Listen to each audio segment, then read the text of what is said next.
Kerri. And we are Paranormal Chicks. Episode 34. And we like to score. Ooh, Oh. beat you with a rhyme. Fuck you. So what's new? Pussycat. Whoa, whoa, whoa, whoa, whoa. Okay, you're not listening to the voice. You're listening to a podcast. Okay. First off, I have to say, we met our Patreon goal, our first one. And there may have been some tears shed.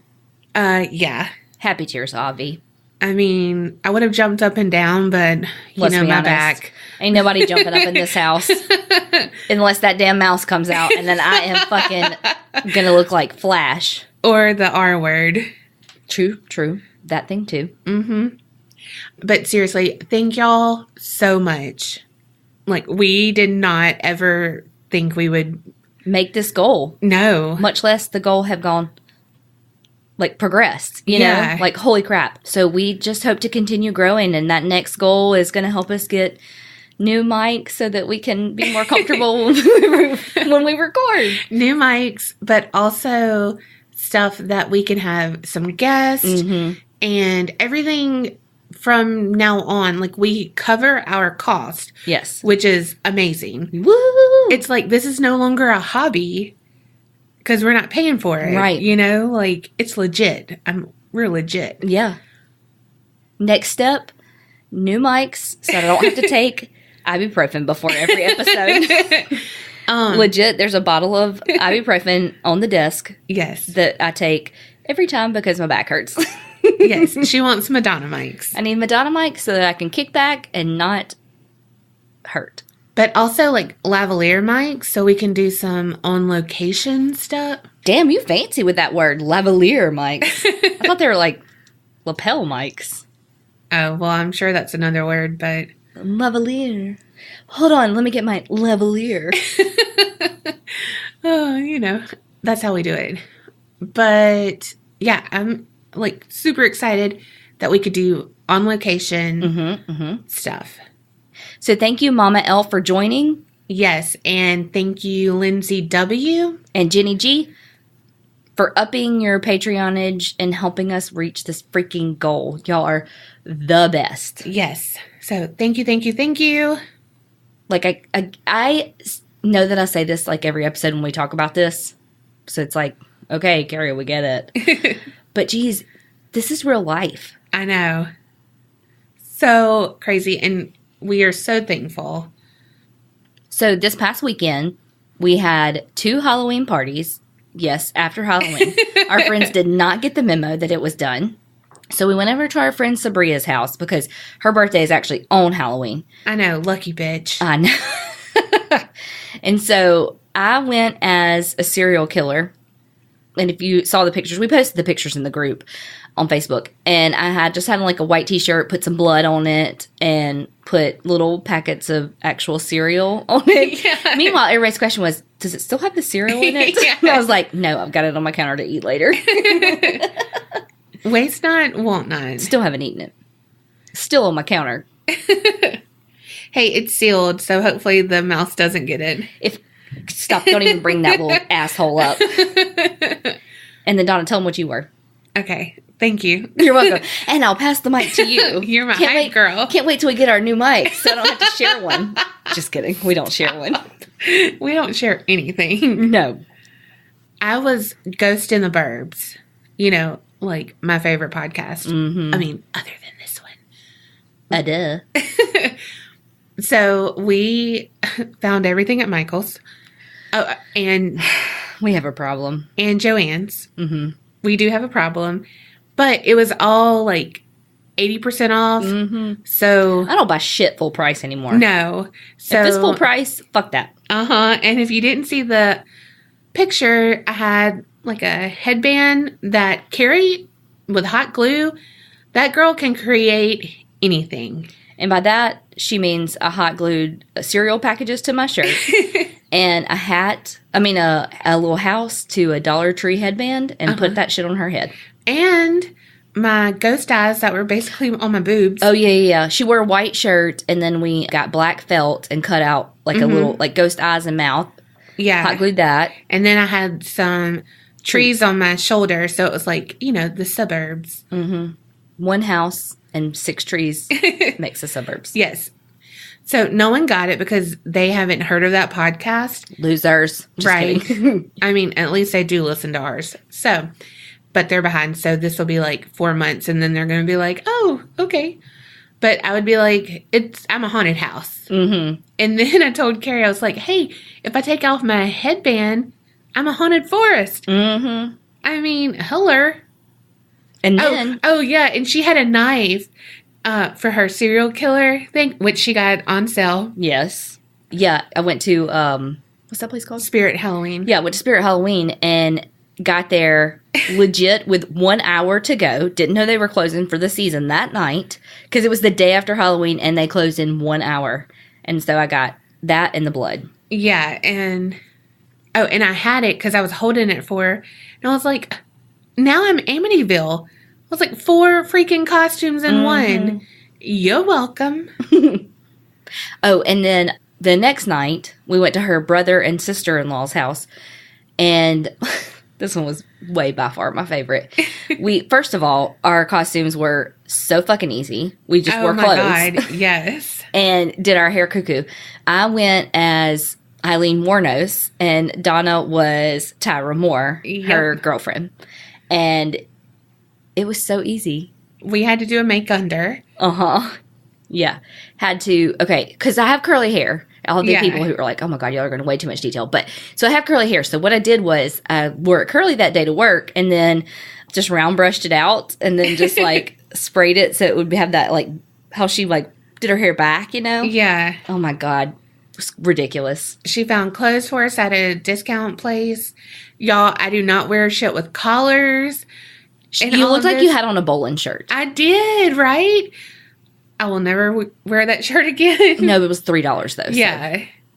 It was, yeah. And Kerri made my hair into like a mullet. It was the best. So funny. And we didn't have to wear makeup. Like we couldn't wear makeup. No, that was the best part. I told Donna, I was like, man, my eye was itching. And then I was like, oh, I can scratch my eye and and scratch it well because I don't have on mascara. So anyway, we had a lot of fun this past weekend. Yes. And hopefully you have fun on this episode. You ready, Freddie? I'm ready. Hit me with that story. Okay. Have you ever heard of the murderous couple, Fred and Rosemary West? No, but is it going to piss me off like that other couple? Abso-fucking-lutely. Oh my gosh. Like, why? Girl. Let me take my blood pressure medicine. Sit back, prop your feet up, and get ready to get pissed. Oh my gosh. Okay. We don't really give a shit about his history other than, he was born blah, blah, blah. He was born an asshole. Wait, he was born out of an asshole? No, that's not possible. He was an asshole. Oh, okay. He was born into, the family was pretty poor. They were farmers, very close-knit. His father was quite the disciplinarian. His mom was very overprotective. The cottage that he grew up in had no electricity and was heated with log fireplace. And he was born in 1941. Girl, that was my next question. What year is this? He was born in 41. All the kids had their own chores. They had to do different seasonal work. Of course, because they lived on a fucking farm. Duh. And so they did go to school. Fred, a lot of his classmates remember him being kind of like a lethargic kid, which you don't hear very often. But of course, the OT in me is like, oh, because he had sensory issues. He's lethargic because he has sensory integration or sensory modulation problems, but whatevs. He got in trouble a lot. It's said that he was barely even literate, but he was really good at woodworking and artwork. He left school at age 15.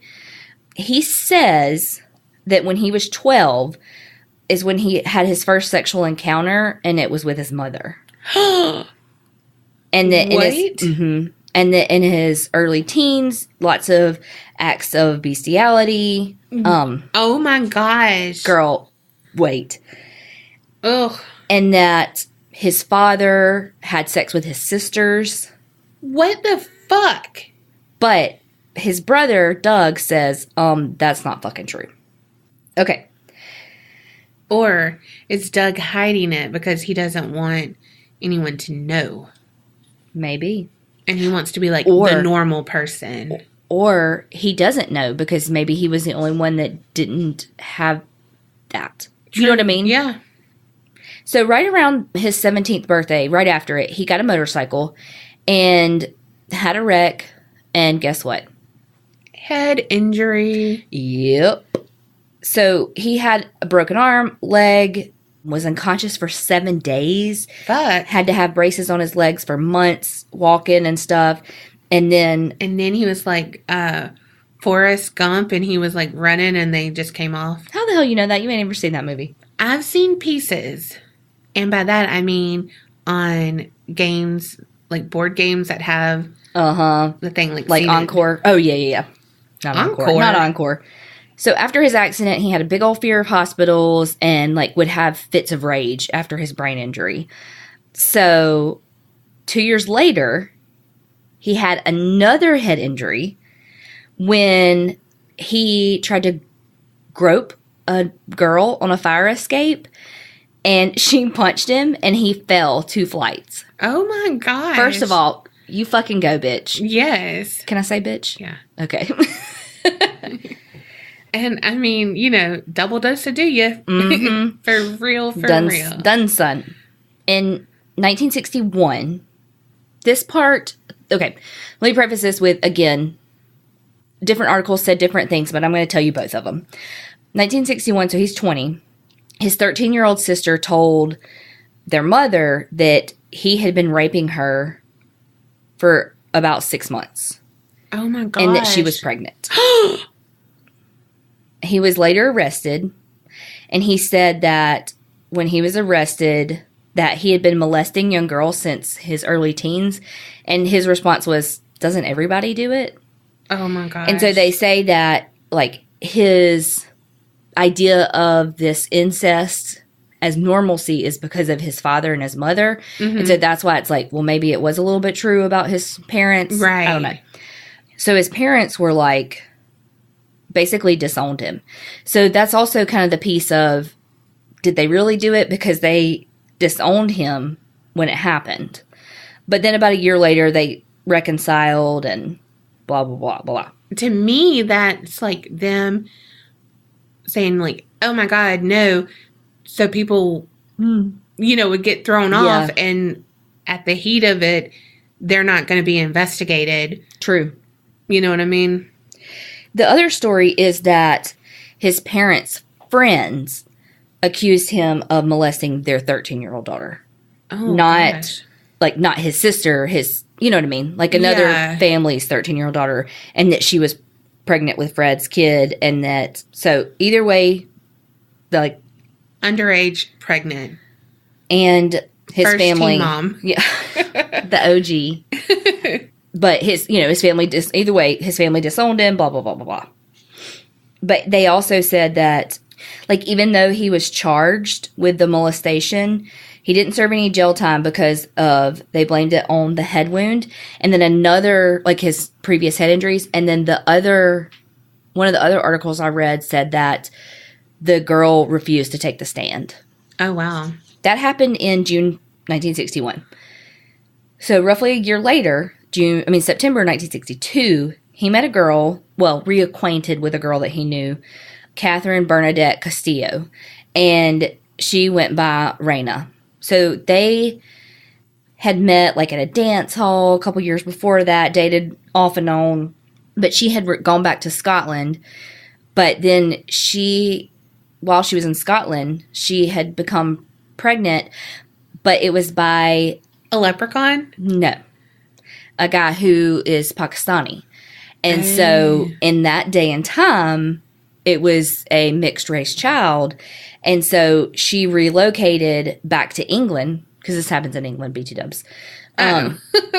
She relocated back to England just because the stigma would not have been as bad in England as it would have been in Scotland, per this article. Okay. I don't know. I didn't live there then. So she ended up marrying Fred, and the only person that came to their wedding was Fred's younger brother, John. That's a red flag. Whoa. One of many. So they moved in with Fred's aunt. He was an ice cream van driver. Oh, shit. Yeah. Oh, God. Yeah, put a pedophile in a van with ice cream. Like, that's literally a cliche. I know. But Maybe shout out to my old ice cream truck driver in Mobile when, like, that's where I spent all my summer. Mm-hmm. Like, he still asks about us. No. That man must be a vampire because he was like... 100? Yes. How did he drive that? How do you know who drove your thing? It didn't come around that often here. Oh, girl, it came all the time there. You know what my favorite thing was, though? I feel like we've had this conversation before. That damn glove, softball glove with the bubblegum baseball in the middle. Mm-hmm. It's a softball glove with a baseball. That doesn't make any sense. But anyway. Yes. But anyway, yes. Oh, my God. One, because he, like, had his retirement in one stop. Because, I mean, it was... All the Elwins got candy. Ice cream. Yes. While they were living with Fred's aunt, Raina, his wife, had the daughter that she was pregnant with when they got married. Okay. Charmaine. Okay.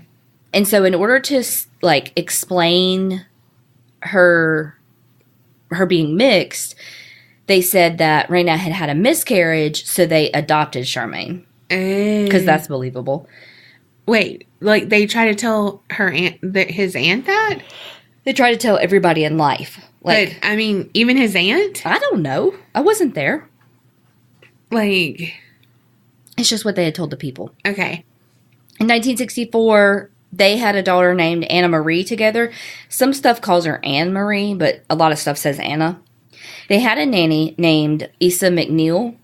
So the word on the street was that Raina had a hard time having 2 kids and that Frank was really harsh on the kids and that he kept the girls in the bottom of a bunk bed with bars fitted like so that they couldn't ever get out and that they were only allowed out when he was at work. What? Yeah. So basically they're like that family that was just found. Yeah. Like a year ago now. Mm-hmm. So through this nanny, they were able to meet 16-year-old Anne McFall. So she was in a pretty bad place because her boyfriend had just died from an accident while at work. Oh, fuck. And so she started hanging out with them and, whatever. Well, what does a pedophile do when he's got a 16-year-old in his house? He started having an affair with her. And he ended up having... Is he cute? No. Okay. He's not, unfortunate, but he's not that cute. Okay. Like, you wouldn't look at him and be like, oh my God, he gets all these women. But you also wouldn't look at them and go, they're serial killers. Right. He had a ton of affairs and had one kid with some random woman. And then when his wife found out about the infidelity, she decided that she was going to have an affair with a guy named John McLaughlin. Because 2 wrongs make a right. I mean, duh. So when Fred found them, one time, when the article was one of the articles was he found them in an embrace. So so picture this. Fred walks up and sees Raina and John, hooking up. Mm-hmm. He punches Raina. And so John was like, oh, fuck no, and punched Fred. Fred draws a knife and grazes John's stomach. Then John punches him again, really fucking hard, and Fred cowers like a fucking coward. He cowered like a coward. Old McLaughlin was like, yeah, this motherfucker can hit a woman, but as soon as a man stands up to him, he cowers down. So John and Raina continue having their affair. And then just throughout their affair, he keeps seeing all these bruises and black eyes and all of this that she has. And then he had enough of Fred beating her up. And so he goes and beats Fred up. One time he said that he saw Charmaine, who was at this point a toddler, ask Fred for some ice cream from his van. And when she asked for it, he hit her across the head. Oh my gosh. And so John McLaughlin beat the shit out of him again. So on November 4th, 1965, He was in his van in Glasgow, and he ran over and killed a little boy. What?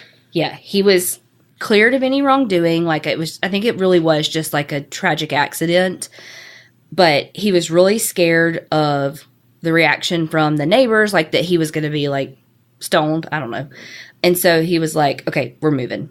So after the accident, he and his family moved to Gloucester with Charmaine and Anna Marie, the kids. So they rented a caravan or a camper, what we know about it here in the States. And then later, Raina joined them. Also, so did the two nannies.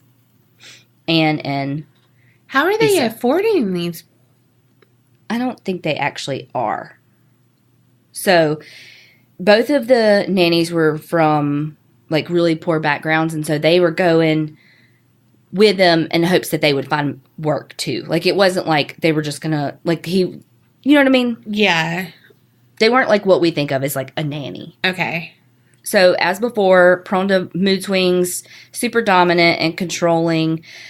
At around this point is when it's reported that he started sexually abusing Charmaine. No. And that he basically, they say encouraged, aka made, Raina become a sex worker to support him. Whoa. Yep. How old was Charlemagne? Charmaine. Oh. No L. Churched it up a little bit. Charlemagne. I don't know. Because I would say, this is pure speculation, 5 or 6. Oh, fuck. No, Fred, no. Let me go back and make sure. Also, in my head, I was like, okay, it's Charlemagne. Mm-mm. No. Oh, okay. I was like, no, Yeah, that's not her name. in my head, it was Charlemagne because Charmaine. But in my head, I was going Charmaine, and I was That's like, how it's spelled. But I was like, no, that's Charmander, and that's from Pokemon Go. Pokemon Go. How did you know? Because you go, Kerri, go slower. Let me catch this Charmander. Yeah, of course I did it while we were driving. Anyway, I don't play anymore. But so in my head, I was like, Yeah. and I was wrong. I tried to go another way and still was wrong. So Raina's over it. She's like, fuck this. I'm tired of the abuse. I'm tired of all this shit. And she called John McLaughlin to come rescue her. And he was like, okay, I've followed you anyway. No. He was like, okay. So John, Raina, and Issa came up with a plan. And that John McLaughlin and Issa's boyfriend, John Trotter, so many names, I'm sorry. John. Mm-hmm. That they would, like, secretly drive up and take them back to Scotland. Well, when it came time for the escape, Anne McFall, the other, quote, nanny who was there, had spilled the beans to Fred. Why? Because she was in love with him.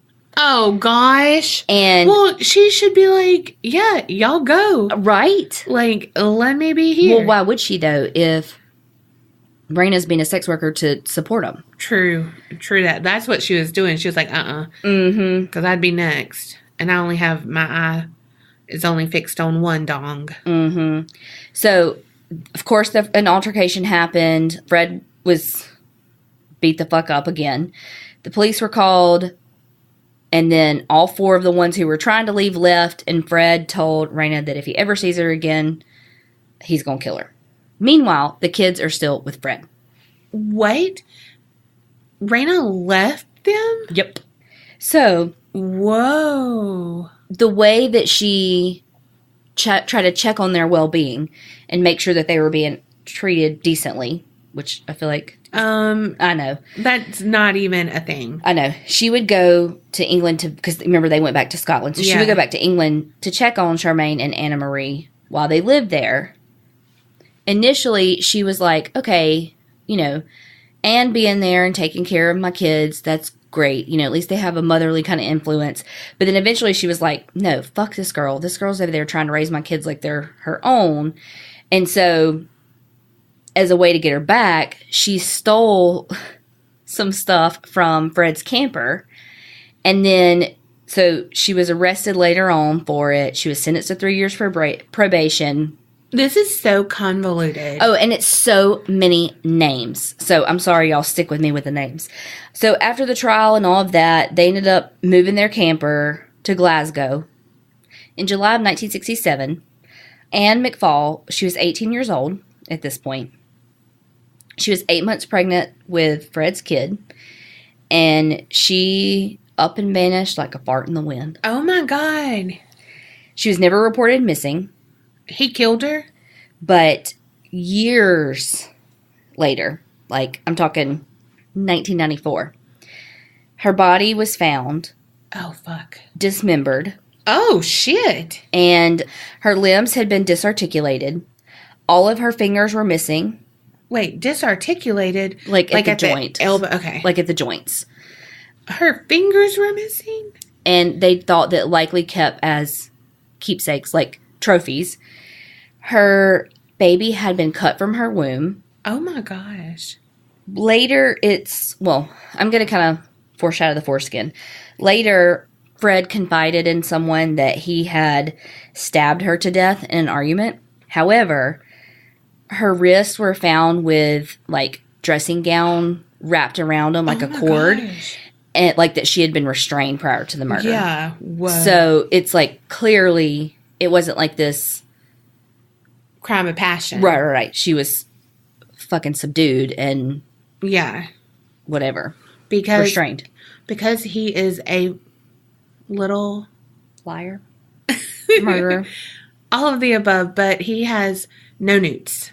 You know, like no what? No newts, nuts, balls. Oh. I was like, no nudes. Like he's into porn. What? No newts. I don't know. Did no one else ever say that? I've never heard of it, but I'm sure you're not the only one. Well, my mama and my brother would say it. Oh, God, they probably fucking made that up. But, of course, he had to have them subdued. Mm-hmm. Because if they ever even just, like, try to put up a fight, he would cry. Mm-hmm. Okay, so a month after that, after she went missing and nobody reported her missing, Raina came back to live with him. Oh, my God. Wait. So, Raina was in on it, too?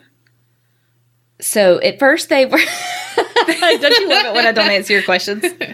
By not answering, you answer. Do I, though? Oh. Dun, dun, dun. Now that's foreshadowing the foreskin. Mm-hmm. Okay, so everything was good for a little bit, but then she was like, fuck this, time to overread it again. Left the kids with him. Then, at this point, old girl's missing. Sort of. Nobody technically knows, but she's gone. His wife is gone, and so... he's left with the kids on his own, and he's like, fuck this. And he puts them in foster care. Oh, my gosh. Yes. Well, you know what? That's the best thing for them. Mm-hmm. Like, I cannot believe he put them in foster care. I know. Okay, we're going to put Fred on hold for a second. So now we're going to go back to Rosemary West. Oh, yeah. Who was that? You don't know yet. Oh, okay. I was like... So she was born Rosemary Letts. Okay, listen to this shit. Her mom, while she was pregnant, had pretty bad depression. So they gave her the ECT, like the electroconvulsant therapy or whatever, fuck. While she was pregnant. Oh, shit. Uh-huh. That's a fucking lawsuit right there. So, blah, blah, blah, horrible childhood, blah. I mean, there's so much of the story, like, we can't spend time on those details. They really both did have a shitty childhood. Two different versions of this, of the meeting. But when Rose was 15 years old, she met Fred, who was 27. One thing said they met at a bus stop. Rose was like, fuck you. She wasn't interested. He was, like, in a camper, and... he really loves that camper. Mm-hmm. And he was like, look, let's go out a couple of nights. Like, you'll love it, blah, blah, blah. You don't like it? Cool. She was like, all right. So then they started dating. Her father was like, abso-fucking-lutely not. You're 28. Because this time he turned 28 now. You're 28. She's 15, 16. I'm going to call social services on you. Yeah. And so Rose was like, nope, I love him. And left with him. Oh my gosh. However. So wait, where is Raina in this? Like, so this Off. was... She's off doing that. Okay. Yeah. Okay. Another thing said that they met right after her 15th birthday and that they met at the bus stop or bus station. And then initially she was completely repulsed by him because he just was very like disheveled and he thought she was a sex worker. Damn. It said like one thing was like she became quickly flattered by his attention. He gave her free ice cream. Mm-hmm. Like, one thing said that she refused him a couple of times. He was like, no, but I'm great. And that he found out she had never had a boyfriend, but that she was really promiscuous. And so he also tried to gain sympathy from her by saying that he had these 2 kids that were abandoned by his wife and that he wanted more kids and yada, yada, yada. It doesn't really matter. Either way, they end up together. Oh, my gosh. She starts to care for his 2 kids. Or his daughter and his stepdaughter. So by 1970, Rose was pregnant with their kid. Oh, gosh. Mm-hmm. And so they had their first daughter, Heather. She was born in 1970. So at this time, Rose is working as a sex worker, often while Fred watched. It is said that she actively encouraged him to sexually abuse Anna Marie. Oh, my gosh. Like, from the time that she was about 8 years old. Oh, my gosh. Allegedly, Rose would sexually abuse Anna Marie as well. Then, I can't with this story. Mm-hmm, Anna Marie was also forced to work as a sex worker. And that Rose would tell her that she was lucky that she got to do it. What? Okay. One of Rose's most frequent clients was her father. Wait. His name was Bill, and he had been having sex with her since she was 13. Rose ultimately had 8 kids. 8 kids? Mm-hmm. 5 were from Fred, and 3 were from other, her clients. Oh, my God. It's also reported that, you know how I said that they made Anna Marie work as a sex worker, mm-hmm. that Rose's dad, Bill, would have sex with her too. What the fuck? In January of 1973, Fred and Rose were fined for indecent assault on Carolyn Owens, who escaped from their home when she was attacked.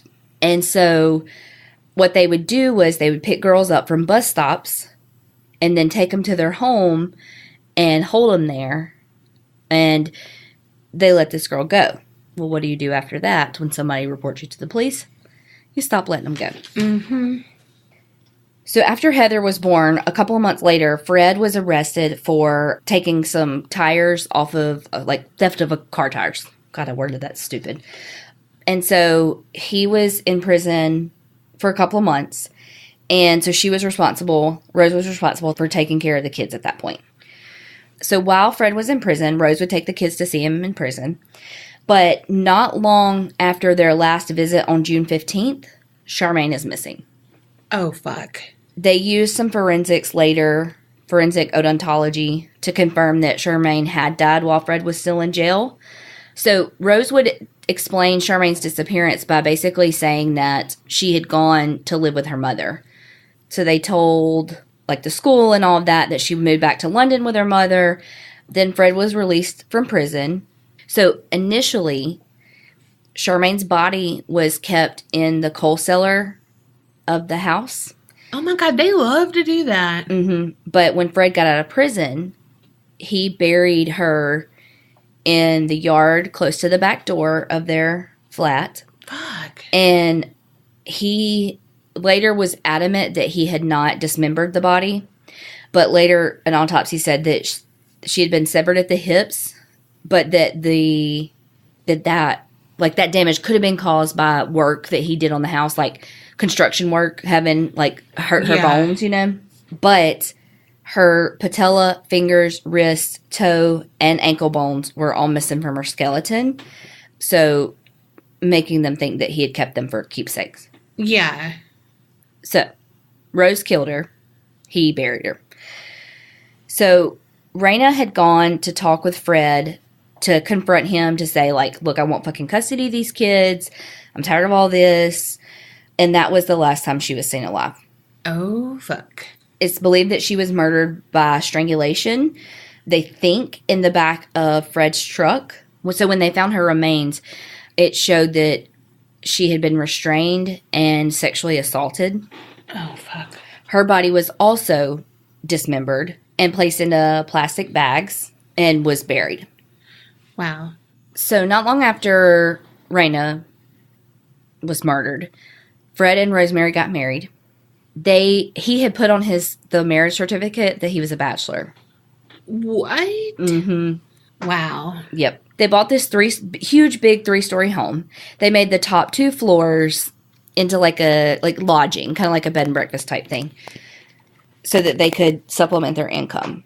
And so in order to have like a little bit of privacy, they kind of had their own area. They put basically the kitchen in places where the lodgers could get to it, but they would be separate from them. They had a little garden, blah, blah, blah. They had their second daughter named May June. And then they had July, August. She was born on June 1st. So I think that she was, but it's M-A-E, but whatever. Yeah. Okay. Okay, so after... Donna thought that was funny. Maybe she went into labor in May and then had her in June, so it was June 1st, and said, May June. That's such a good name. We're so fucking witty. Look how clever we are there, Fred. I mean, they were basically a paranormal chicks. But as I said before, Rose was a sex worker. She advertised in magazines in the area. She would also have sex with male and female lodgers that they had at the house. And that apparently she liked to brag that no man or woman could completely satisfy her. And that she started getting more and more into like BDSM type stuff. Okay. With suffocating and using like large dildos and that sort of thing, which again, this is like the early 70s. Yeah. So they really started getting into fetishes, and they were doing had a lot of pornography and restraints, and they had a lot of their porn had bestiality, and it was in child porn too, which is awful. Oh my God. Creatures of fucking habit, because that's what their whole life has been. They're the place where Rose would have sex with the clients had peepholes hidden throughout so that he could watch without them knowing. Wow. They even had a separate doorbell to the house that Rose's clients rang. And she said, "You rang?" Anna Marie, his daughter, got the brunt of a lot of things. Fuck. When she was 8 years old, Fred and Rose made her go into the cellar and told her to undress. So Rose was tearing the dress off of her. And when they noticed that she was being shy and hesitant, obvi, she's 8 years old. Right. And her fucking dad and stepmom are undressing her. Right. They stripped her down completely, bound her and gagged her to the mattress. Oh my gosh. And Fred raped her. Oh my God. And then Rose was right there just encouraging him on. How did people just find each other like that? I don't know. So they told Anna Marie that, quote, everybody does it to every girl, and it's a father's job. Don't worry and don't say anything to anybody. So they would both sexually assault her. They would make her wear skimpy clothes and sex toys while she was cleaning the house. Oh my gosh. When she was 13 is when they started making her work as a sex worker. They would tell the clients that she was 16, and then Rose would stay in there while she was with her clients to make sure that she did not tell them her true age. Wow. And yeah, then, not for protection of her. Oh, fuck no. Wow. And then one time, Rose took her to a pub and got her shit-faced. Fred came and picked him up from the pub, and when they got into his van, Rose beat her and said, "Did you think you could be my friend?" And then they both sexually assaulted her. What the fuck? Yep. So like, my brain, I can't comprehend. I know. All of the shit that they're doing. I know. So that started when, like I said, Anna Marie was 8. So that was like September of 72. So in October of 72, they hired a 17-year-old named Carol Owens to be their nanny. They picked her up one night because she was hitchhiking. And so they picked her up. She had gone to visit her boyfriend. She hated her stepfather. So she was just looking for some part-time employment. So they hired her. Because she could live there. Because, they had the upper 2 floors. They said, we'll take you home every Tuesday so you can visit your family. And so she was like, I'm down. She shared a room with Anna Marie. And so while Caroline was working there. Wait. Caroline? I thought her name was Carol. Oh, no. Okay, sorry. It's Caroline. I fucked up earlier. Imagine that. You just knew her as Carol. Look, she calls me. She doesn't. She's dead. Damn. Okay, so Rose is a sex worker. She tells Caroline that she's a masseuse, and that's why these men are coming and going. Typical. Fred is apparently a skilled abortionist at this point, and told her that he was available should she ever need his services. Wow. They were very, overtly sexual in front of her and to her, and just made her very uncomfortable. And so she said, look, I don't want to work here anymore. When you take me back Tuesday, I'm going to stay there. So never do that. You just don't tell leave. Mm-hmm. Just leave. Yep. And so they were like, okay, let's formulate a plan. So because they knew that she would hitchhike along this one street, they were like, okay, let's abduct her.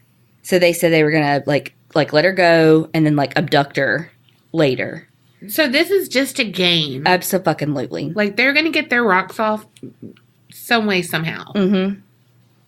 So they ended up, this is in December, lure her to their car, being like, look, we're going to, apologize.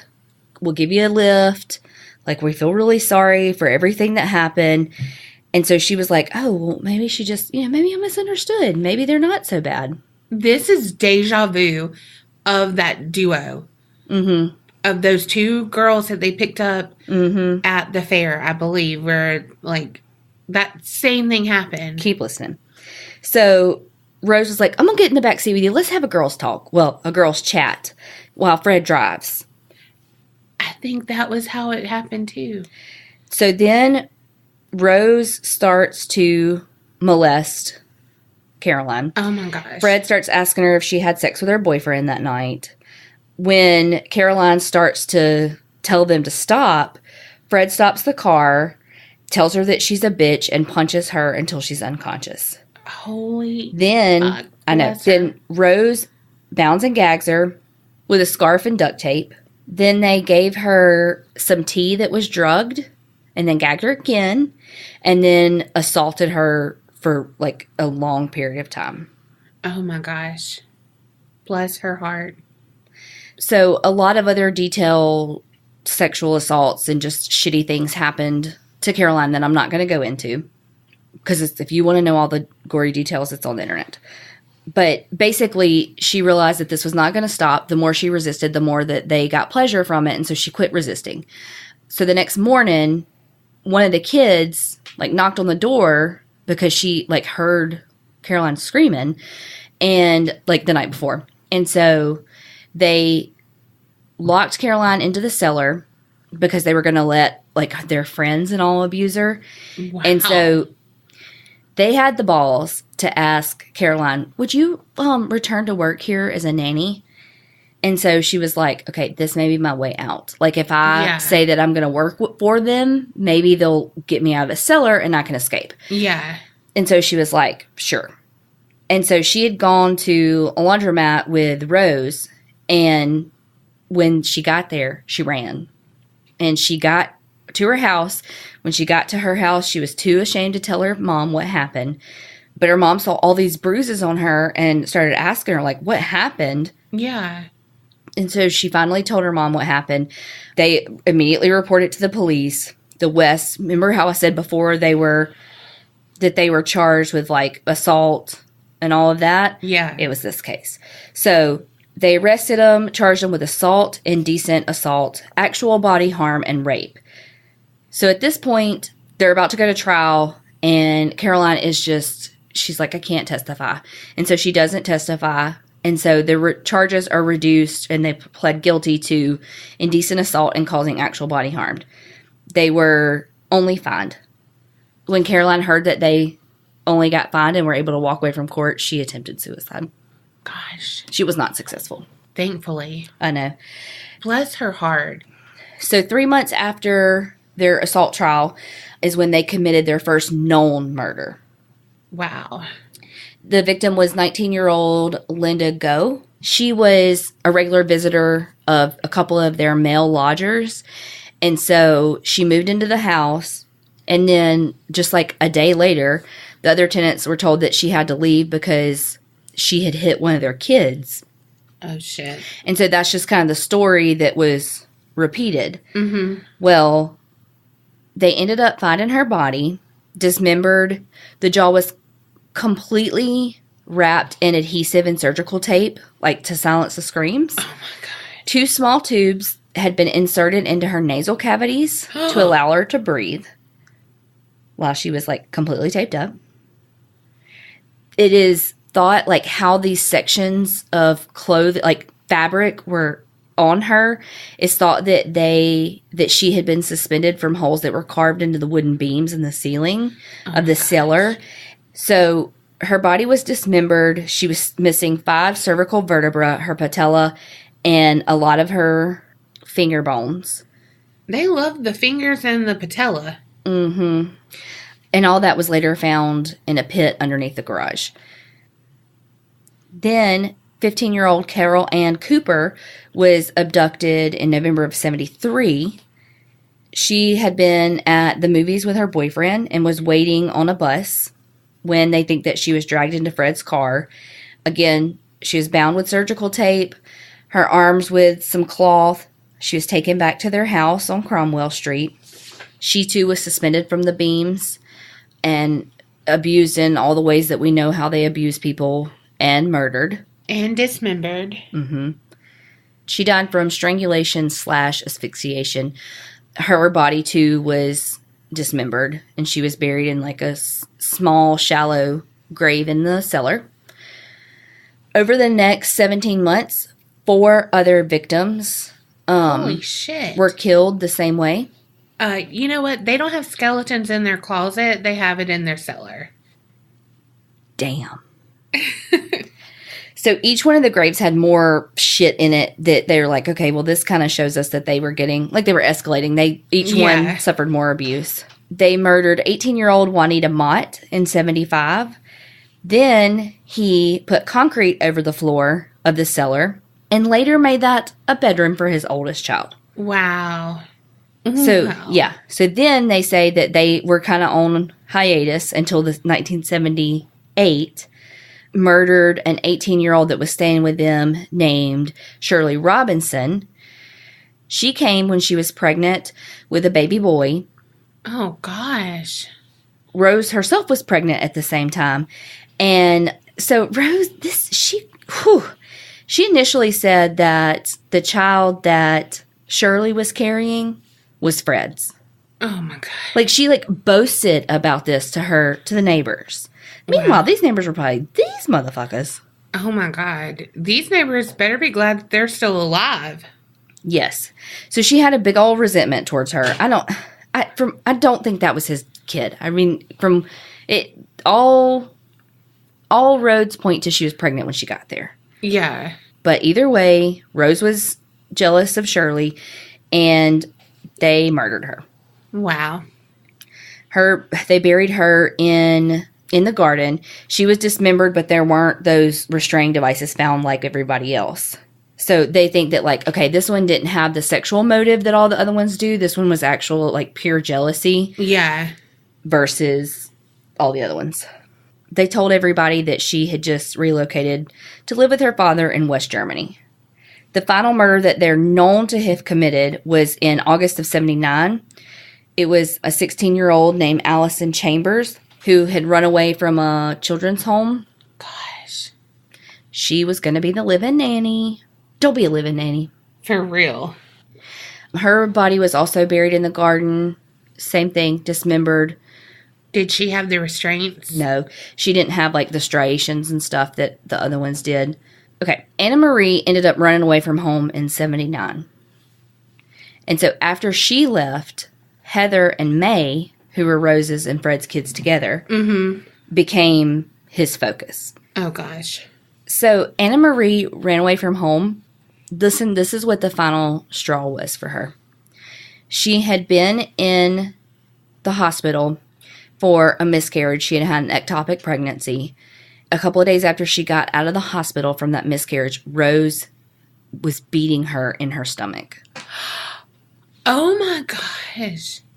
Rose is ruthless. Yep. So at this point, especially when both Heather and May hit puberty, is when like Fred went balls to the walls. He said that I made you, I can do with you what I like. Whoa. And then I know they also said that his intentions were to get them pregnant. Yeah. Like his big thing too was that a daughter's first child should be their father's. That's not how this works. Nope. So they had a brother named Stephen. And so what they would do was like the three of them had like a pact that neither one of the girls would ever be alone in a room with their dad without Stephen, because he wouldn't rape them if Stephen was there. Wow. They also started only showering or undressing if their dad was gone, and one of the other sisters stood guard at the door. Wow. How terrible is that? So then, poor Stephen, his dad told him that by the age of 17, he would have to have sex with his mother. What? Yep. Heather was always trying to get out of the house and find ways, applying for jobs. Like, she was always trying to find ways to get out of the house. And one day, she disappeared. And long story short, Fred and Rose kept changing the stories about where she actually was. The kids were like, oh, well, we just need to report to the police that she's missing. And they're like, yeah. No, you don't. And like change the story again. Like, she's involved in a credit card scheme. Like, don't report her missing. Like, so in the years following, like when the kids would do something that Fred didn't like, he would jokingly say like, don't do that or you're going to end up under the patio like Heather. Oh my God. Yeah. Then they ended up building a barbecue pit, like just opposite of where Heather was actually buried under the patio. Whoa. Yep. These people are so morbid and deranged. So, flash forward to May 1992. Fred asked his 13-year-old daughter to bring some bottles to a room on the first floor of their home. Rose wasn't home, but just after that, her siblings heard her yell, "No, don't." And then when they found her, she was writhing in pain, bawling that her dad had raped and sodomized her with those bottles. Oh my gosh. And then at one point, he was strangling her. What the fuck? When her mom got home, the daughter confided in Rose, like, oh my God, this happened to her mom. And her mom was like, oh, well, you were asking for it. Oh my God. She was raped on 3 more occasions. Rose was there for some of it. And then, like, when her daughter was, like, bleeding on the bathroom floor, she was like, well, what did you expect? Fred filmed them. Oh my gosh. Bless these kids' hearts. They have no safe space. Can you imagine how just distraught she was and confided in her mom, wanting compassion, and just got blame? And but I also wonder, like, how did she not know that was happening to her other siblings? True. So a few weeks after it happened, all that happened, she ended up telling one of her close friends what happened. Her close friend told her mother, and then her mother's friend called an anonymous tip to the police. Thank gosh. So on August 6th of 1992, the police searched their house on the pretext of searching for stolen property. They found 99 pornographic videos, homemade and commercial made. Just 99. Couldn't get that perfect 100. The daughter did make a full statement. Good for her. Stating that, like, it started when she was 11. All the children were put into foster care the next day, all examined. They said that their father and their mother did it. So they charged them with a bunch of different shit. While they were awaiting trial, Rose was actually granted bail on the condition that she didn't contact her kids or her husband or her stepdaughter before the trial. While Fred awaited the trial, he denied any wrongdoing. Anna Marie called the police and told them everything. Apparently, even Heather had talked to Chris, who was Anna Marie's husband, like, to tell him how bad everything was. Wow. So they had his, like, a outcry statement, basically. The case started to collapse because Anna Marie and May didn't want to testify. Because they were scared that Rose was going to retaliate, that they were going to, yeah, she was going to do all the shit she's been doing to them for decades. Right. And so they kept telling them, too, though, that their mother, Raina, their half-sister, Charmaine, like, they were all missing. Right. So, okay, the Wests were acquitted of all of those charges. What? The youngest kids stayed in foster care, but they were allowed supervised visits. Fred and Rose would, like, stay with family members that they had convinced, like, that they weren't guilty of that, oh, it's just blah, blah, blah, blah. The police start realizing, too, that Heather's missing, too, and they're trying to start put all these pieces together. So Fred was like, okay, I'm going to go and I'll tell them, like, I'll be a witness to the police to tell them, where she is, and then I'll be home, that kind of thing. What a jackass. Mm-hmm.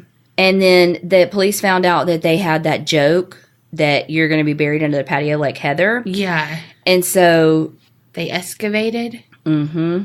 So when they were looking, they kept seeing them, like, looking towards the garden from their kitchen window. So Fred told his son Stephen, take care of your mom, sell the house. I've done something really bad. I want you to go to the papers and make as much money as you can. Gosh. I know, when the police came back to look for the body, long story short, they ended up, you don't care about all those details. They ended up finding bodies and arrested them. Okay, eventually, Fred and Rose were both brought to court in June of 1994. He was charged with 11 murders, and she was charged with 9. Shit. So while they were awaiting trial, on January 1st of 1995, Fred West killed himself by wrapping a rope around his neck made from a blanket and tags he had stolen from the prison laundry. Tied him around his neck and attached him to the door handle and the window, and then, like, hanged himself that way. Wow. Again, a fucking coward. There was a long suicide note that I'm not reading because good riddance. Rose went to trial. They tried to say that she wasn't really involved, and then right. I know, and then that, okay, she was involved, but it was only because she had to. But there were 7 weeks of trial, and they found her guilty. Yes. She was found guilty on all counts, and she was sentenced to life in prison. And she is still in prison to this day. Oh, gosh. After the arrest and the convictions and all of that, some of the West kids were given, like 4 of them, were given new identities just for their protection. There was a whole nother guy that I'm not talking about that, like, recruited for him. He got in trouble. Fred's younger brother, John, hanged himself too. Like, this was just, like, a whole big clusterfuck of people that I'm not going into because it's a long enough story on its own. Just know that we know that I'm skipping some.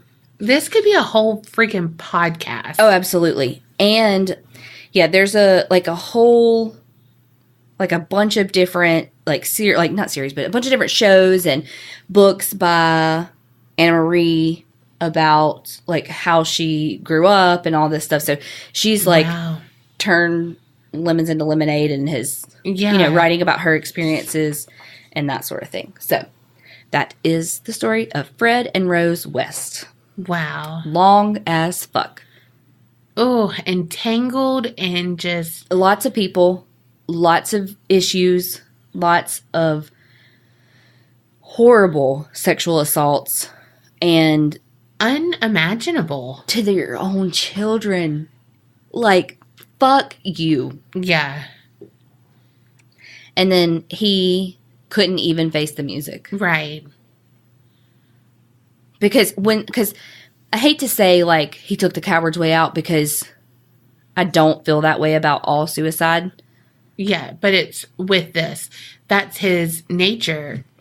He can beat on women and he can do all that, but when someone brings it back on him... Mm-hmm. But I feel like beat on anybody. Like, I don't know. I just feel like he's a piece of shit, and he couldn't face the music. Mm-mm. Yeah, so I hope yours is a little lighter. I don't know if it can be, because it's about ghosts and shit, but maybe it will be. It actually is a lot lighter than that. Thank God. I'm so glad I went first. Okay, picture it. You want a romantic weekend with your boo. You hear about this charming bed and breakfast. It's located in Guthrie, Oklahoma, which is the central part of the state, about 30 minutes north of Oklahoma City. Okay. You pack your bags, some special toys. You know what I'm talking about. Mm-hmm. Because you know they probably have some, like, bedpost. Mm-hmm. You know. And I did write, just don't go all Gerald's Game on us. It's Stephen King's. I know you haven't seen it, but it's a Stephen King's. Why am I adding plural? I'm 80. Stephen King movie. Well, it was a book movie on Netflix. It's the one where it, like, the whole degloving thing. Gotcha. People, my peeps that listen, they'll understand. Also, here's another little tidbit. You might actually be able to book on a weekend where they have a murder mystery whole weekend. Yes. Sign me up. Right? So, of course, in Donna fashion, I said, so you can basically play Clue with your boo. Oh my God. Clever, though. I mean, that should be her friggin' tagline. Mm-hmm. You're welcome. Okay, so where is this amazing weekend going to take place? Oklahoma. Mm-hmm. Yes. And it's called the Stone Lion Inn. I don't know why. It's got a lion made of stone outside of it. I don't think so. I don't have a boo to go with, so, you know. Damn. I'll be your boo. Okay, so it's been restored, and it said that visitors of the inn can experience the life of the people who lived in this mansion, complete with servants. I'm yes. Like, or can we just call them waitstaff? Oh. But yeah, and like some of these people live on the property. Yeah. You know? Yeah, I respect all people, but I wouldn't mind having somebody do stuff for me. Oh my God. I was talking to one of my coworkers, and I was like, if I won or came into a lot of money, I would have a driver and a chef. Those are the two things. Yes. Like, please. Abso-freaking-lutely. I could play Candy Crush all the time. I'm just like, drop me off at the front, let me run in here, do my shit, buy my spooky town. I was about to say, buy all of the decorations at Michael's and Joann's. Get in there, you unload them. Mm-hmm. Hell, I'll unload them. No, you unload them. Actually, yes, you, Kerri, unload them. And just have a chef. And I was like, they don't even have to, like, come every day. They can meal prep. Mm-hmm. Like, I'm just saying 4 hours a fucking Sunday, help a girl out. I mean, is that too much to ask? So, come on, lottery, magically let me win, because I don't even have a ticket. Okay, so since we're not there, we're back here talking about a mansion. So it has rooms upstairs, a library and a parlor on the first level, it said that dinner can be enjoyed in the oak panel dining room, and the cook can be seen preparing meals in the 200-year-old French kitchen. Dang. And it can also seat 10 people. Now that's fancy. Mm-hmm. It said that it has like features like leaded glass bookshelves. Leaded glass? Mm-hmm. What the hell is that? You know, like the front doors, the fancy schmancy front doors. Like with like ironwork? Yeah, but it's the thick glass that has like take the ironwork off. Mm-hmm. It's the glass in there. It has like the designs in it. Okay. That's too fancy for me. I had to Google it. It has an Adam staircase, bathrooms with clawfoot tubs. Oh, give me the tubs. Mm-hmm. 3 fireplaces and huge pocket doors.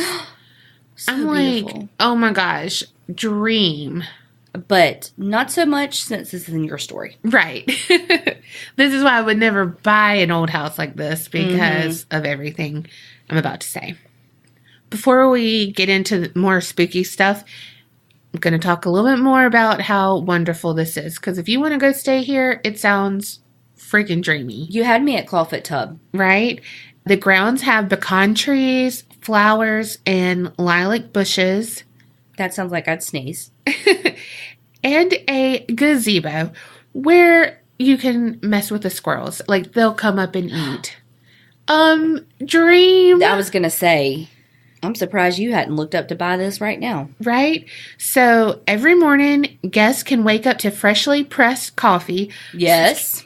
Strawberries and blueberries in rum cream, muffins, and Canadian bacon. Well, that sounds yummy. I'm like, please? Does the ghost make it?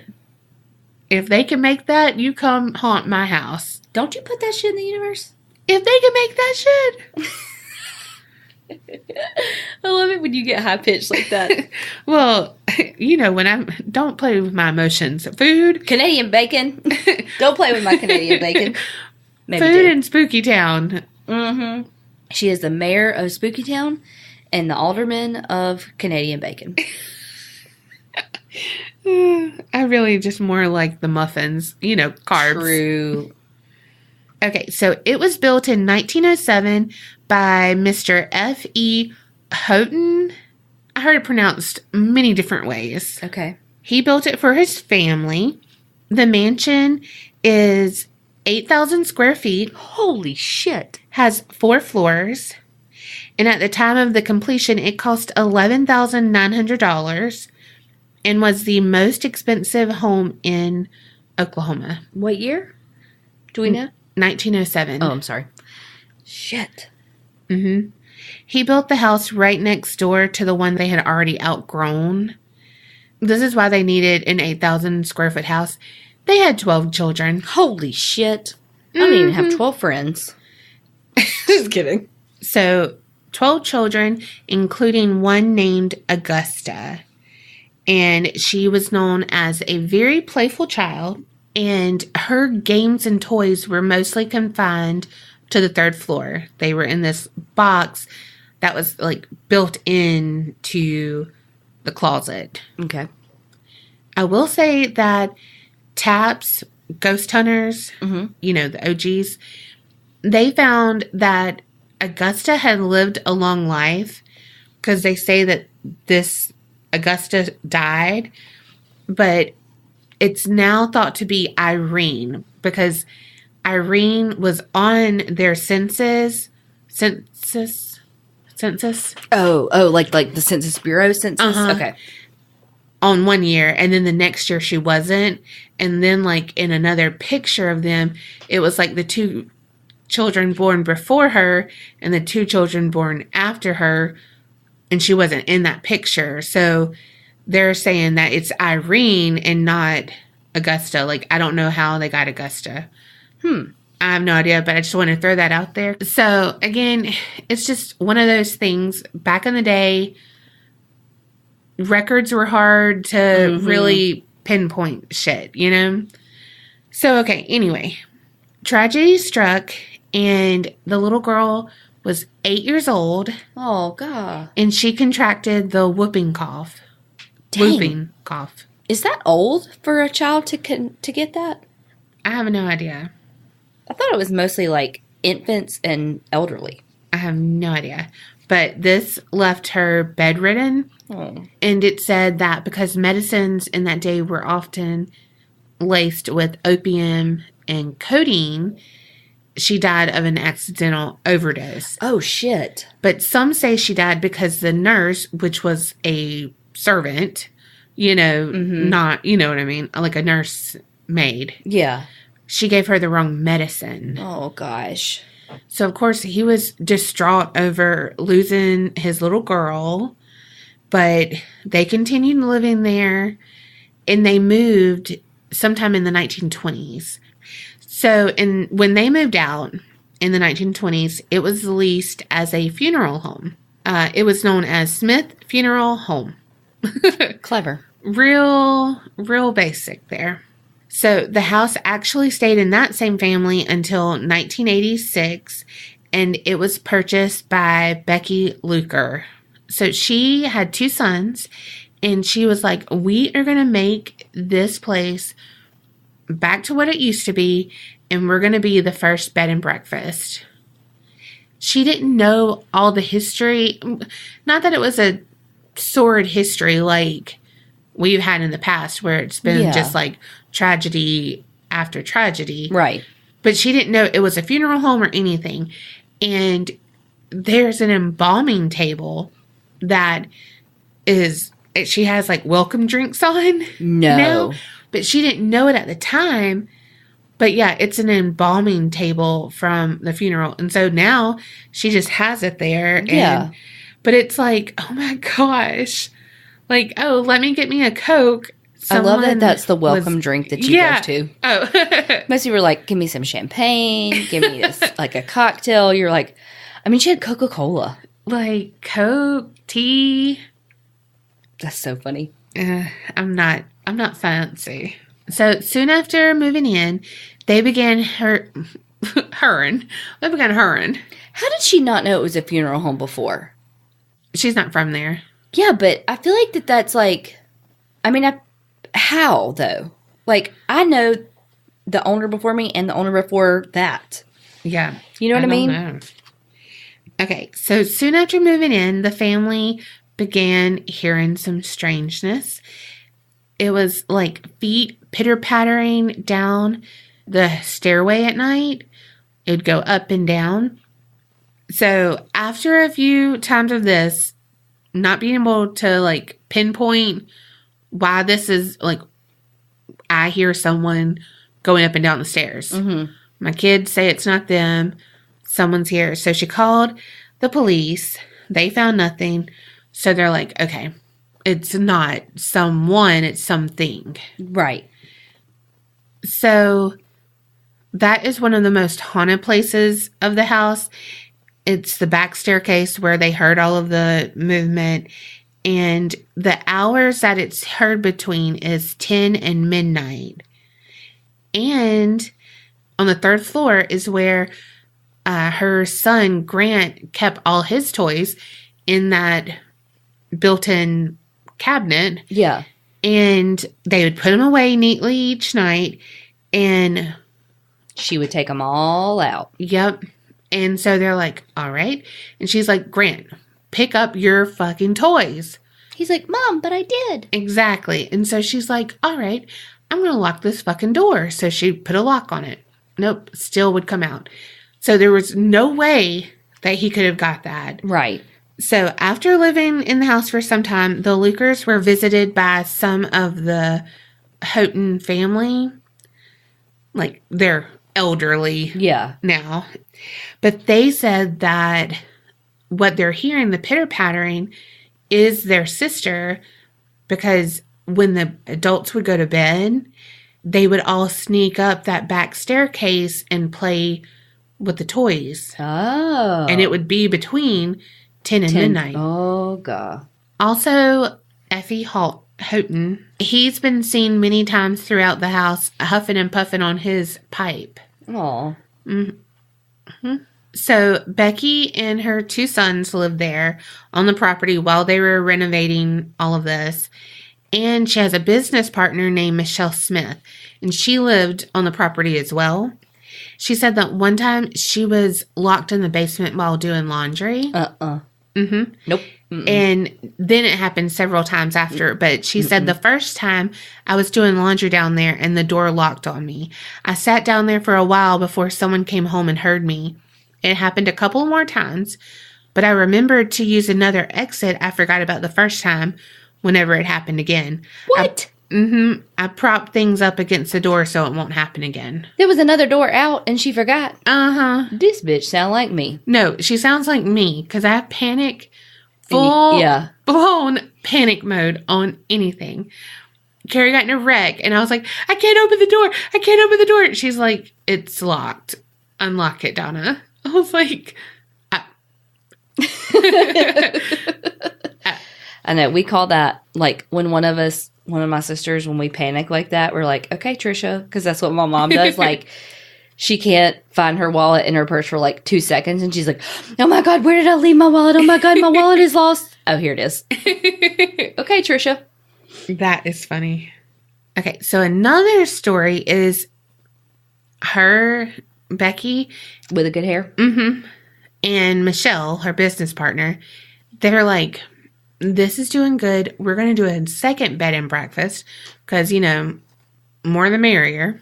So it was right down the road. It was called the White Peacock. And while they were acquiring that, a rancid smell developed on the first floor of the Stone Lion Inn. And so they scrubbed the floors, used bleach on everything, but the stench was still there. It was a mouse dead in the wall. So Michelle was like, look, Becky, I know you are still on the fence that we have ghosts and all this shit, but I think you need to sit down here and tell the house, like, we're going to still be here, but we're acquiring another house, but we're going to still live here, you know? So she said she did, and after that, the smell went away. So like I said, Becky was still a skeptic.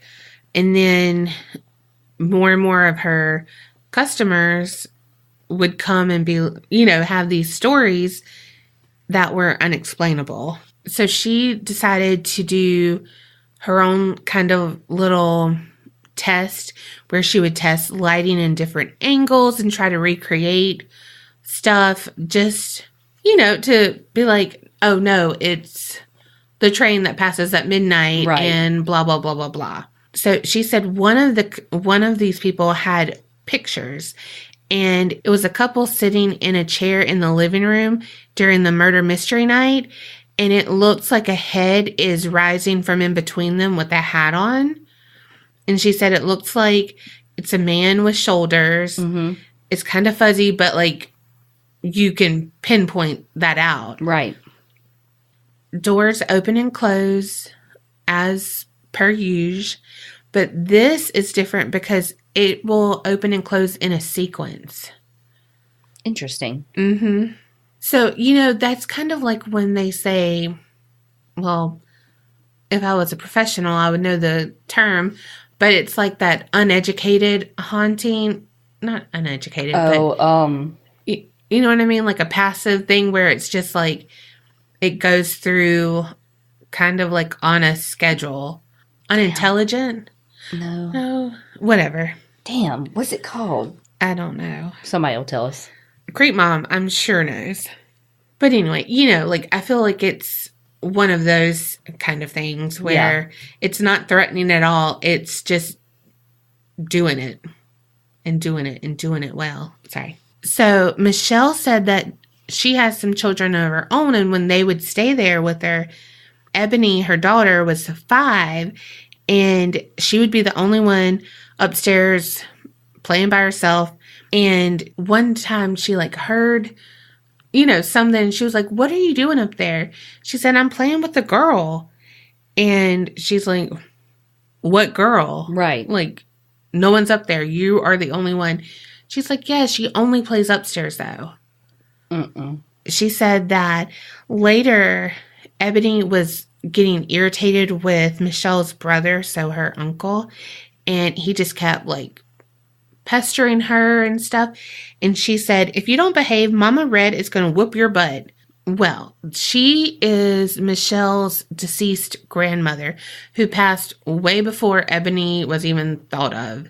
Damn. And she's like, how do you know Mama Red? And she started explaining what she looked like. And it's just like... There's no way she could have known. Right. Like, she sees ghosts. Damn. Here's what gets me. So, some of the guests, they say they have had a childlike figure tuck them in at night. No. They've complained about noisy children jumping up and down on beds, even though there would be, like, no children in the inn. There's a wooden ball that will roll, like, that's what it sounds like. Yeah. And it would roll through the floors and stuff. So it'd be echoing. And here is what chills me to the bone. Little girls giggling. I'm like, no. Broad daylight, kids giggling, cute. Nighttime, lights out, be quiet. Not cute. Real scary. They say Irene, or AKA Augusta, the little girl, she likes to pat the guest face while they sleep. And, like, they'll just feel, like, cup in their face. Yeah. She will also tug on their feet. And she's been known to take naps on one of the beds. And, like, they'll see an indentation, like a child-size indentation, and some people say that they have seen her and she just looks confused and look like she's looking for her mother. Poor thing. God. I know. They say a male apparition has been seen in the basement. Some of the maids have seen a male entity in a tall top hat, dressed in an old-fashioned black suit, hanging out by the heating system. Just like at the murder mystery, the top hat behind them. Yep. And again, like, they have a no smoking policy, but they will smell like cigar smells and stuff like that, which again, they say is Effie Houghton. Horton hears a who. One night, a guest went to bed and left the light on the ceiling fan on because it, like, would not turn off. And when she was just like, fuck it, going to bed, closed my eyes, she said she felt a heavy presence on her chest. And it was like that it climbed up on the bed and then climbed up on her. Damn. And had that pressure. But the kicker is then the light turned off.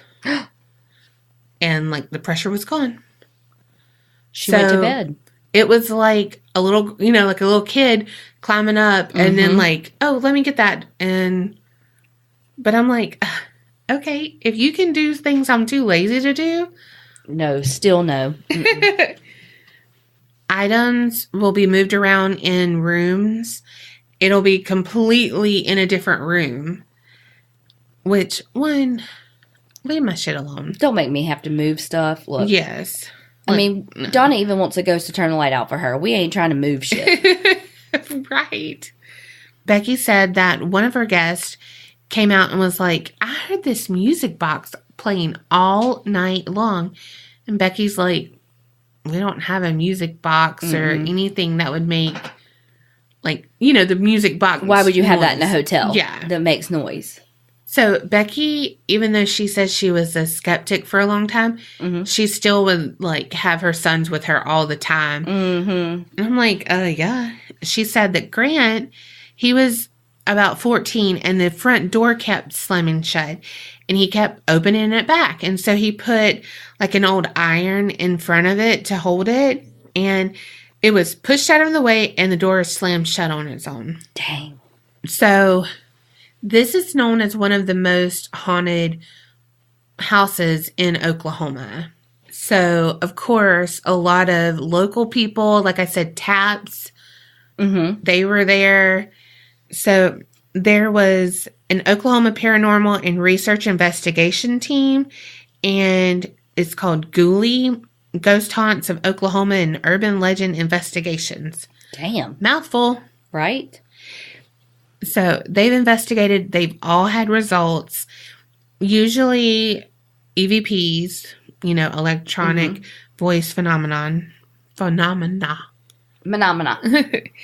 Usually a little girl's voice, and sometimes an older man. Cold spots throughout the inn, which, again, just goes with all the hauntings. Like, all the general shit that usually happens here. Right. So, that Oklahoma Research Paranormal Investigation, one of the leaders is named Christy. And she said that most of their findings happened on the second floor of the inn where all the guests sleep. So, on one of their investigations, she was like, went in, and you know how they talk to the spirits. She said, to the spirits that are present here in the Stone Lion Inn, we're back again. And while she was speaking, their detectors started just popping off and everything. And it's it was completely silent before. Dang. So they were like, yay! Golf clap! They're like, fuck, I'm tired. No, they're like, my friend's back, my friend. I don't know. So one of the cameramen, he is filming, and then he swings the camera over to an empty hallway. And so Christy's like, did you feel something behind you? What's going on? And he said it felt like when someone comes up on you really fast to pull a prank. That's what he felt like. Someone was right behind him, extremely cold. And then he had goosebumps. All of his hair was standing up.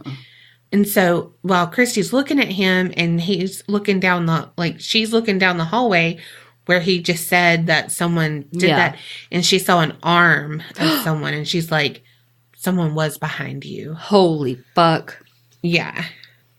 They've had recordings that picked up someone saying, do you hear what they're saying? That would be you as a ghost. Do you hear what they're saying? What do they want? He's whispering. What is that? Stop mumbling over there, Joe. What is that? One said liar. And another one said, I'm scared. Wonder why liar. It doesn't seem like any of those ghosts are like. But you have to also think about, it was a funeral home before. So, we're not even just talking about the family. Yeah. Because it was a funeral home for, a long decades. Time. Yeah.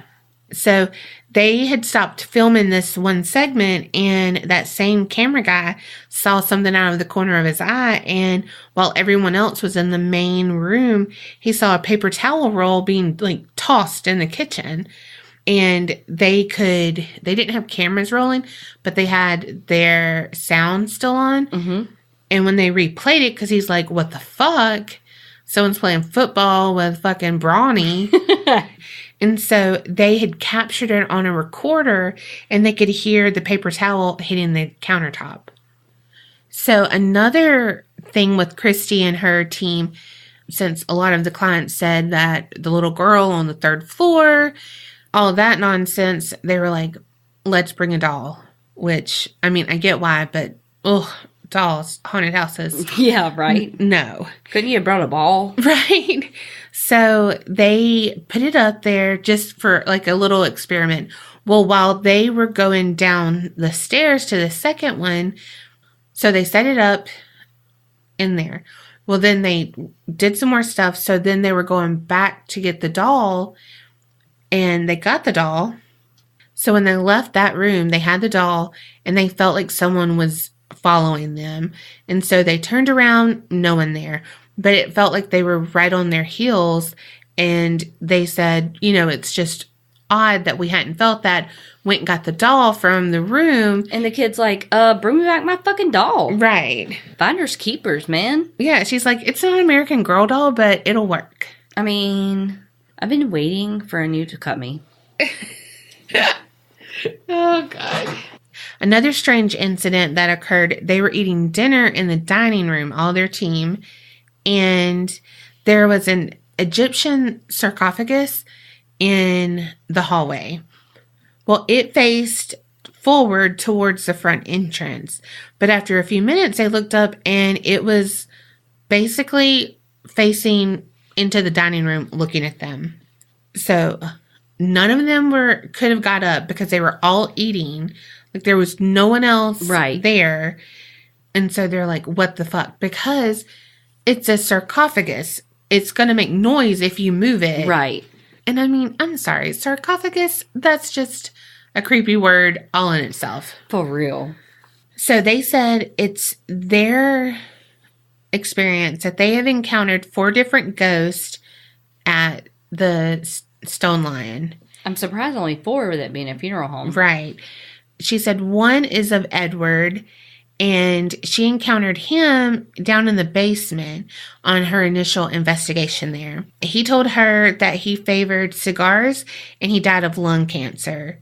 He was brought into the Stone Lion Inn when it was a funeral home. Oh. Mm-hmm. And he said he did not want to leave because he was loving life, and so that's his last place. He said he does get bored, and from time to time he likes to mess with the females who visit Stone Lion. Damn. Mm-hmm. You would love this. He loves to play with their hair. Yeah. Sign me up. Hey, look. If that ghost was here, I'd be like one of those girls that married a ghost. Yeah. Oh my gosh. He had me at play with my hair. Right? He does like to run up on them, Well, and I think getting scared like that is funny as fuck. Yes, and so he just likes to startle them real quick. Then I guess he plays with their head. Sour Patch Kid. This guy is my soulmate. I love scaring people. You love ghost dick. All dick. No. That's funny. She said that she always brings Edward a cigar when they visit. I just thought that was sweet. And they also see the little girl. She said that she was fond of dolls and tea sets. And she does like to follow them around when they're there. Mm-hmm. Right on their heels like a damn kid. She said that she gets lonely sometimes. So when she loves that the people stay there. Which is why she tucks them in. Oh, yeah, for sure. Pats on their face. Like, I can just see that little kid doing that. Again, cute when a little kid does it. When a little ghost kid does it in the middle of the night, not so cute. But if you're expecting it, is it cute though? No. Or is it still just as scary? It's still just as scary. Still fucking scary. Because when is a little kid ghost that's sweet really ever a little kid ghost that's sweet? Right. Exactly. They said there's a young woman there too. She has long dark hair and always is really sad. What Christy said is she feels like she suffers from depression. She did say that her name was Elizabeth and she lost someone very close to her. She also had told them that her family wasn't happy with her and they didn't want anything to do with her. Oh my God. Yeah, she said that her sister was the only one who would accept her. And what Christy said in her interactions with Elizabeth is that it felt to her like she had gotten pregnant out of wedlock, Yeah. And she said that she thinks she had lost her baby, which is what, she's lost someone special to her. And so she was outcasted by her family. Oh, God. Even though she lost the baby. Poor thing. Yeah. She said that she came to the Stone Lion Inn when it was a funeral home, but she did not tell her how she died. And you're not supposed to ask how they died. Right. She said the last one is an older woman named Sarah. She said that Sarah is kind of grumpy and very possessive of the inn. There's always one in the group. Uh-huh. She said she acts like the caretaker of the inn. And if there's something that goes on or they change something that she doesn't like, she will let them know. They have caught her voice on audio before, and they have witnessed her throwing things. She died of natural causes and was brought to the Stone Lion Inn as a funeral. Not as a funeral home, when it was a funeral home. Okay, so this just reiterated the best times. So if you're looking for Irene, the little girl, she's, again, back staircase, 10 p.m. to 12 a.m. There's a laughing woman who's often heard around 4 a.m. Mm-mm. And Mr. Houghton, he appears randomly. And she said he keeps no schedule but his own. I'm like, that would be me. I mean, he's in retirement. I mean, right. Cut the man some slack. So, my bedazzled boo went there. Shit. But I will now call him Dybbuk douche because he did not open it. Damn. After 4 fucking live hours. Damn. So, he's dead to you? he's dead to me. Dybbuk douche. Damn. And I put, he and his Scooby-Doo gang investigated. I was feeling really salty when I did this. You were like, this motherfucker ain't opened the damn box. I mean, seriously.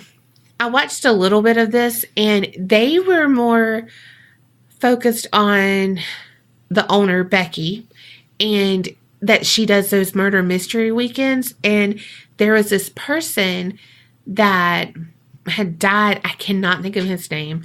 I'm sorry. But had died in Guthrie. Like, not in this house or anything. But she uses him as one of her murder mystery weekends. Well, his life is so weird. So he was dead. The coroner, I guess, put more embalming fluid or something more that I can't remember. Sorry. He had his fucking mask on and everything, and I get, hate watching him, and I forget what fucking goes on. Yeah. But anyway, he basically became mummified. He looked, fake, like a fucking mummy. Well, that guy would then charge people to come see the mummy. And so people would pay for that. Then he went on to be circuses, freak shows. Like, people did this. Then, one time, he was being hung in a movie. And it was the thing. People did not know this was a real person. Holy shit. They thought this was like a mummy kind of thing. Well, his arm detached because, years of being moved and shit. Yeah. And they saw bone in there. And they're like, wait. He real? Like, what is this? It's not hollow? Like, what? Yeah, so then they figured that out. They finally got him back and buried him in Guthrie. So that's one of her things. And they were doing, where they have they basically text the spirit and the spirit will respond with words. And they were asking about him, and he did hang, homicide, all kinds of little stuff like that. So they were more focused on him in the beginning and just her, because Becky is an odd duck. Mm-hmm. But he makes a mountain out of a fucking molehill. That's the damn truth. He was like, you scare me. And what? She's like, whoa, Yes. And then he was judging her because she has murder mystery weekends. I'm like, you want to open a fucking Dybbuk box, you douche. Dybbuk box. That's what you said. Dybbuk box, you douche. You have a haunted museum, okay? Right. And you have a TV show that is you and your BFFs hunting ghosts. Mm-hmm. I feel like that's not a far stretch from the, it's a fucking murder mystery Absolutely. thing. That's normal. That sounds cool. Screw you, Zach. Right. Anyway, everyone's like, yeah, Donna, fuck Bedazzled Boo. What I'm saying about the mountain out of the molehill, she goes, cut to, and he's like, she scares me. Says it to the camera like Zach Morris. And then he goes to the staircase, and she's up the stairs, and he's like, whoa, that was fast. And she's like, I just walked. And he was like, no, you were literally just down here. Dude, she's not 90. Right. Fuck. And she's clearly real. So she didn't levitate. Right. And he's like, she's scary. Like, oh my God. Well, one. Did he look at the camera and go, very sneaky? One, I want to be like, does she scare you because she is a successful female? Damn. Donna is over her boo-boo. Mm-hmm. Her boo gave her a boo-boo, and now he's the Dybbuk douche. A douche. A douche. A bag. A bag of douche. Well, he can suck a bag of dicks. Damn. Well, 4 fucking hours of my life. You didn't watch all of it. I know I didn't. Those damn witches had me like... Those witches had me confused AF. Yes. Hello, fast forward, and delete. Yes. I'm just going to read over some of the shit. They captured a door opening and closing by itself. They captured the hang that I talked about when they were talking about that guy that was a mummy. Yeah. It said, the kid, and because I had to. Then they heard noises in most of the bedrooms. And of course, Zach hears noises right around him in a bedroom. And he probably fucking freaked out and wet his pants. Because he's not really a ghost investigator. Right? I'm like, okay, you've had like 300 fucking episodes from a little whisper. And you're going to be like, whoa, what? Like, I get that it would always be a little unnerving. Oh, absolutely. But let's just be honest here. So they said that the infrared light in the upstairs camera, it started to be completely drained. And then shortly after that camera that was actually recording, it was knocked over. Oh, God. And it was followed by an anomaly darting away from the camera a few seconds later. So, and I don't think it was a malicious thing. It was more like a little kid. Right. All in all, it's haunted. Mm-hmm. Not malicious. They're not scary. I could handle those. No, I couldn't. Let's be honest. I mean, I could handle it enough, but I'll tell you the scariest thing. Okay. In an interview, Becky Luker said she has no TVs in that bed and breakfast. Nope. I'm like, bring me the ghost and bring me a fucking TV. Do you have Wi-Fi? Like, what? I mean, what are you supposed to do? Talk to people? Right? That's why they hear ghosts, because they don't have a TV that they kept on to go to sleep. I need white noise. I mean, look, I'm out. Yeah, I was like, wait, unless you got Wi-Fi, then I can watch Forensic Files on my phone. But I was like, skirt, this was all sounding real nice until that. That's hilarious. Yeah, so that was just a that was easy breezy. I'm very glad, beautiful cover girl. I'm very glad you did that after my story. Yes, that was a great juxtaposition. Yes. Okay, so what did we learn? Know who the previous owners of any property you're going to buy. Know who the previous owners are. True. Because this girl got lucky. Yes. Because it's haunted, but it's nice. Yes. It's like Casper lives there. Mm-hmm. Like, I can do that. She don't even have his asshole uncles. Right. She just got him. Mm-hmm. 2, this I feel like we say all the time, but be careful who you trust. And because in this instance, like with the daughter who told her mom. I know. Poor baby. And she got nothing but pure hatred back. Mm-hmm. And it just made the situation worse. And it's not that she can, I don't know. I'm just thinking, like, be careful who you trust in with the nannies and everything. Well, yeah, the nanny's even trusting them to go live in this house. And yeah, the hitchhiker that was picked up. Like, just be careful who you trust, because looks can definitely be deceiving. Mm-hmm. And yeah, and I think it goes back to like people knowing where you are. Yes. You know, like we've always, if we have a friend, like I have a friend that if she goes out on a date, like it's like a blind date or something, she would always, or even if it was somebody that she knew but nobody else knew, like she would send me a picture of them and their contact information, and then if she could, she would get just like snap a picture of their of their license plate. Yeah. Like just let people know where you are. Like, don't be so secretive that nobody knows where you are. I know. That's what's so crazy is in this story, but in all of your stories, people go missing and it's just kind of wrote off. I know. Well, a lot of it has to do with the fact that they're part of a marginalized population. Yes. And it's not always taken seriously and that sort of thing. But, yeah, it's crazy. Yeah. 3, always sanitize embalming tables when you serve refreshments on them. Mm-hmm. And be prepared for your guests to want a little cocktail, a little Coca-Cola, a little sweet tea, apparently. Yeah, I think that's pretty standard. Forget water. Just give us Coke, tea, and anything cocktail.